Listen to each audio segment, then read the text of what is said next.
Praise the lord. ఈరోజు దేవుని వాగ్దానము, దుఃఖపడువారు ధన్యులు, వారు ఓదార్చబడుదురు. మత్తయి సువార్త 5వ అధ్యాయము 4వ వచనం. ఈ లోకంలో ఉన్నంతకాలము ప్రతి ఒక్కరూ ఏదో ఒక విషయంలో దుఃఖపడుతూ ఉంటారు.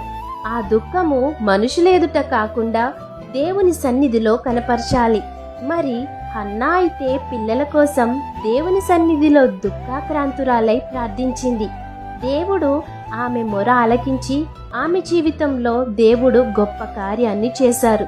ఈరోజు నీవు ఏ పరిస్థితుల్లో ఉండి బాధపడుతున్నా ఆ దుఃఖము మనుషులేదుట కాకుండా దేవుని సన్నిధిలో దుఃఖపడితే మీ దుఃఖమునకు ప్రతిగా రెట్టింపు ఘనతనిచ్చి సంతోషముతో నా దేవుడు నిన్ను ఓదారుస్తారు.